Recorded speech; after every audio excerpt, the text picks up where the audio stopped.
Shalom, saudara yang diberkati dalam nama Tuhan Yesus Kristus, sahabat terbaikku dalam kasih Tuhan. Bertemu lagi dengan saya, Pendeta Novel Saragi. Firman Tuhan yang menyapa kita pada saat ini tertulis dalam Yohanes pasal yang ke-6, ayatnya yang ke-51 sampai ayatnya yang ke-58. Namun ada baiknya kita bersatu dulu di dalam doa. Kita berdoa, terima kasih Tuhan Yesus, Engkau sungguh baik dan teramat baik. Engkau selalu merancang sesuatu yang terindah di dalam kehidupan kami, sebab kami percaya rancangan Tuhan adalah rancangan terindah untuk setiap kami pribadi yang mengaku percaya di dalam Engkau. Satu kerinduan kami rindu dengar-dengaran akan firman-Mu. Maka berfirmanlah Engkau Tuhan, sebab kami siap untuk menerimanya. Amin.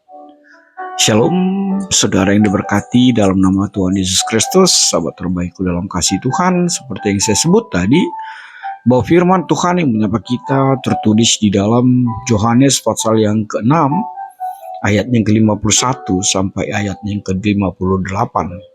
Begini firman Tuhan, saya bacakan buat kita semua.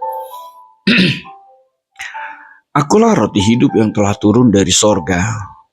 Jikalau seorang makan dari roti ini, ia akan hidup selama-lamanya, dan roti yang kuberikan itu ialah dagingku, yang akan kuberikan untuk hidup dunia. Orang-orang Yahudi bertengkar antara sesama mereka dan berkata, bagaimana ia ini dapat memberikan dagingnya kepada kita untuk dimakan? Maka kata Yesus kepada mereka, Aku berkata kepadamu, sesungguhnya jikalau kamu tidak makan daging anak manusia dan minum darahnya, kamu tidak mempunyai hidup di dalam dirimu. Barang siapa makan dagingku dan minum darahku, ia mempunyai hidup yang kekal, dan aku akan membangkitkan dia pada akhir zaman.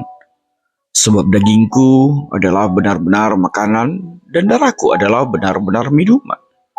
Barang siapa makan dagingku dan minum darahku, ia tinggal di dalam aku, dan aku di dalam dia. Sama seperti Bapa yang hidup mengutus aku, dan aku hidup oleh Bapa.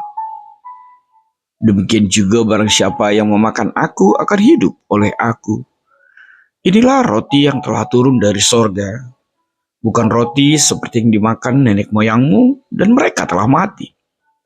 Barang siapa makan roti ini, ia akan hidup selama-lamanya. Demikian firman Tuhan. Saudara yang diberkati dalam nama Tuhan Yesus Kristus, sahabat terbaik dalam kasih Tuhan, memang kita akan selalu gagal memahami Tuhan Yesus, memahami karya Allah, memahami rancangannya, ketika kita selalu menggunakan kognitif kita, logika kita, akal pikiran kita untuk melihat, menerima, memahami karya Tuhan di dalam kehidupan kita. Sebab benarlah karyanya tak terselami oleh akal pikiran kita. Maka saudaraku, firman Tuhan ini membuktikan lebih lagi bagaimana ketika firman Tuhan ini dinyatakan, banyak sekali orang mulai berbantah-bantahan, bahkan mulai saling menyalahkan, bahkan lebih lagi mengatakan sesuatu yang tidak benar ketika itu sesuatu yang unlogik, di luar akal pikiran setiap mereka. Saudara yang diberkati dalam kasih Tuhan Yesus Kristus, Injil Yohanes ini ditulis untuk memperkenalkan dan menjelaskan siapa Yesus Kristus sebenarnya. Berbeda dengan Injil Sinoptik, Yohanes lebih menekankan pada aspek teologis dari kehidupan dan ajaran Yesus. Yohanes ingin sekali menunjukkan bahwa Yesuslah sejatinya Logos, itu firman yang menjadi manusia, dan melalui iman kepada Tuhan Yesus, orang bisa memperoleh hidup yang kekal.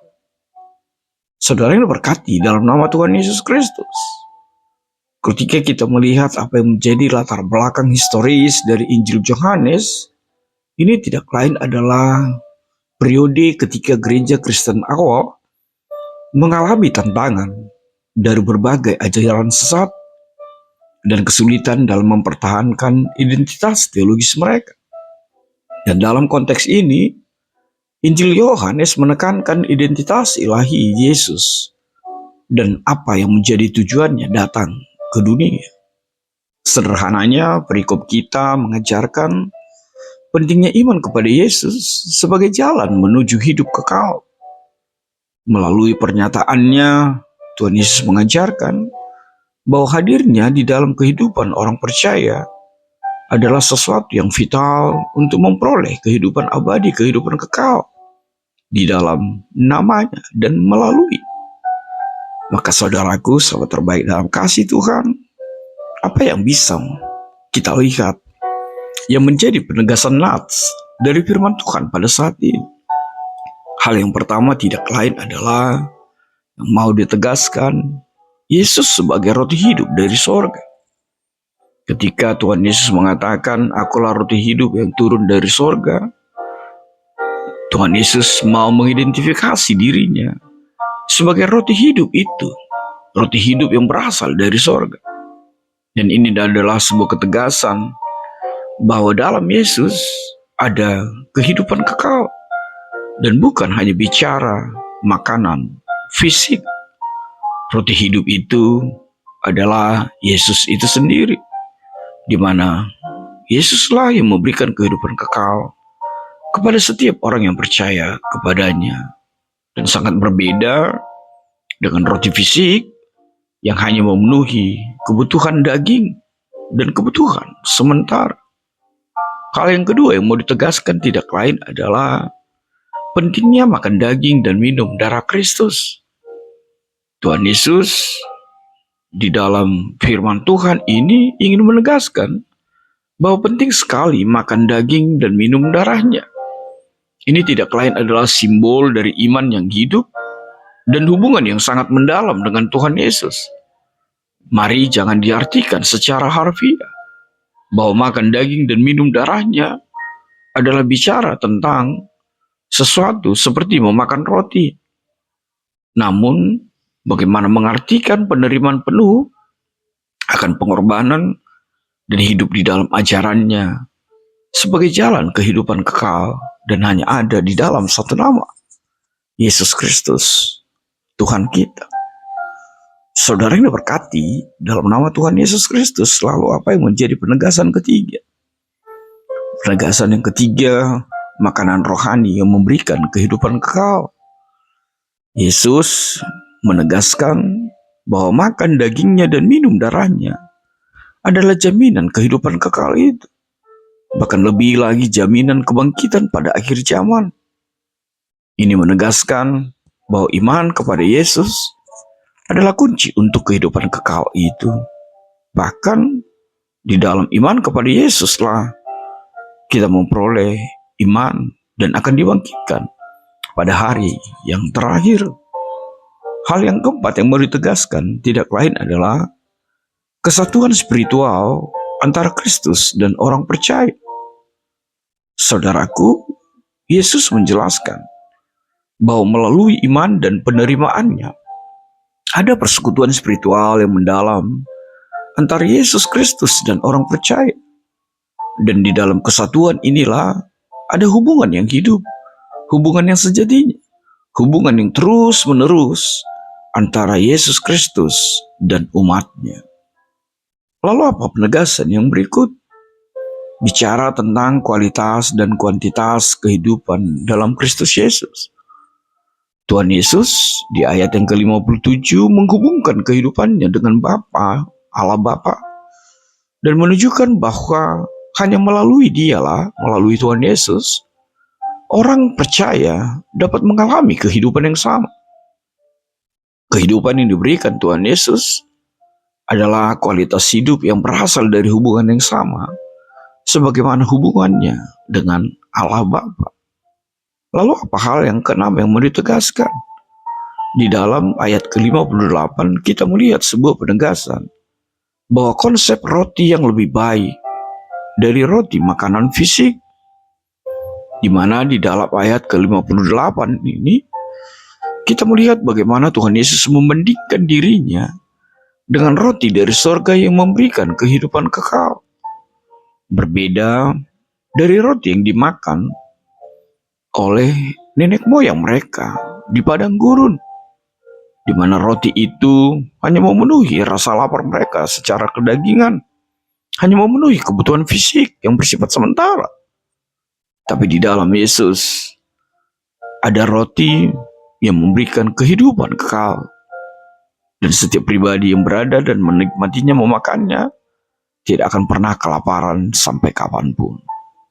Penegasan yang terakhir, kita bisa melihat adanya kebenaran ajarannya tentang perjamuan kudus, makan roti, makan daging, dan minum darahnya.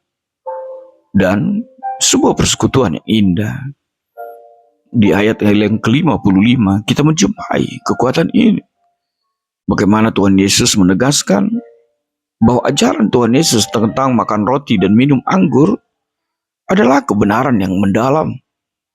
Sebab daging dan darahnya itu tidak lain adalah simbol dari pengorbanannya yang harus diterima oleh orang percaya sebagai bagian dari iman setiap kita. Maka saudaraku, di dalam nama Tuhan Yesus Kristus, jangan pernah mengandalkan logikamu untuk memahami hal itu.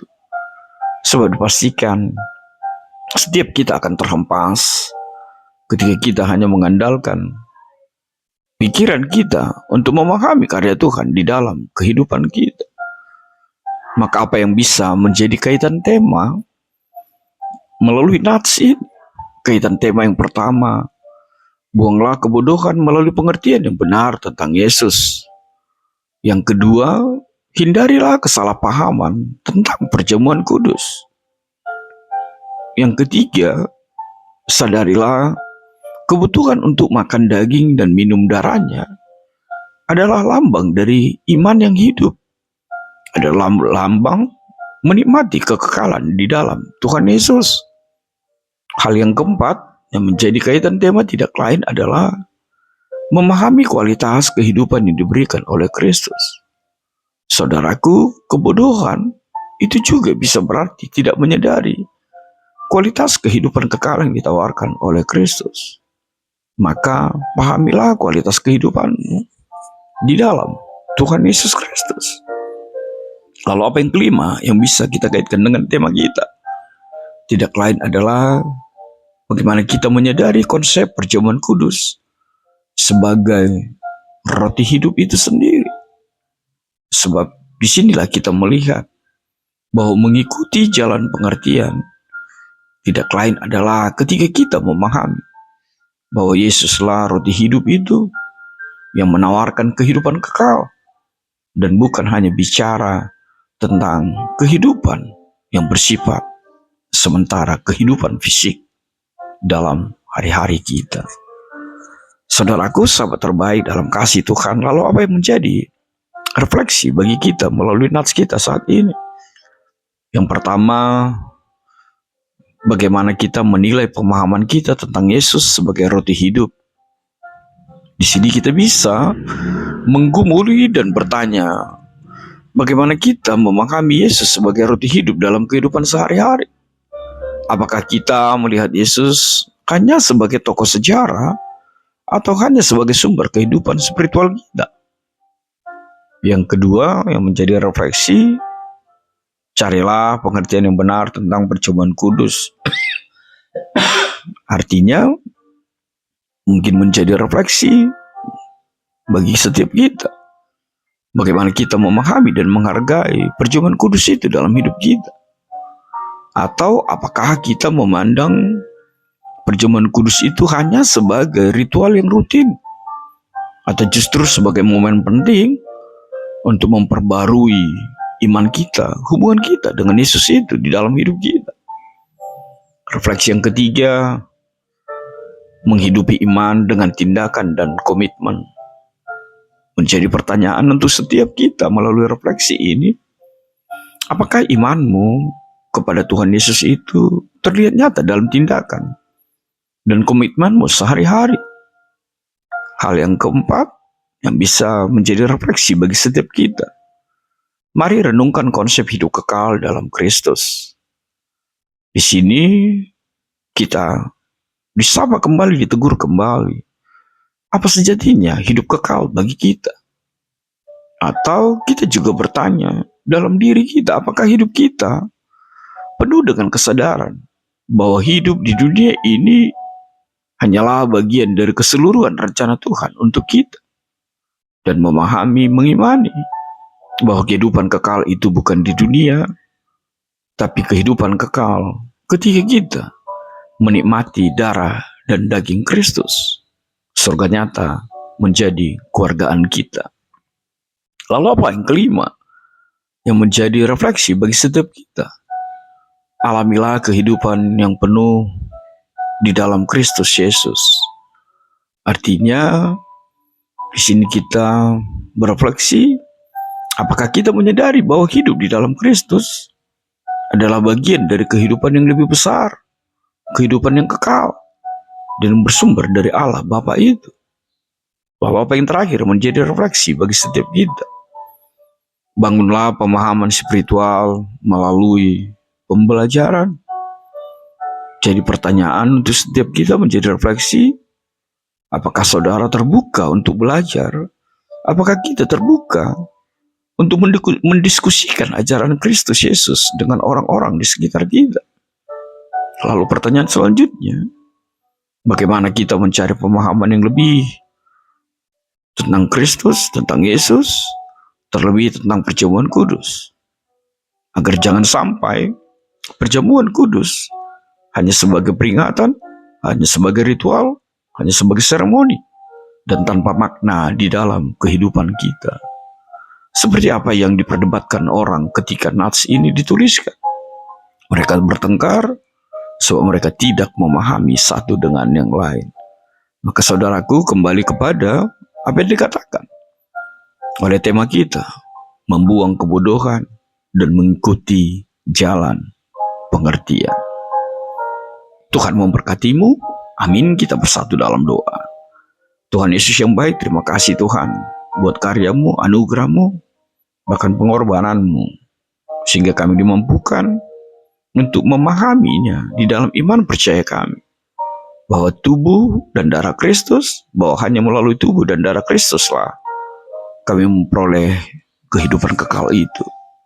Dan kehidupan kekal itu bukan kami dapatkan dari dunia dan segala tawarannya. Dalam kasih-Mu Tuhan kami berdoa dan ucap syukur. Amin.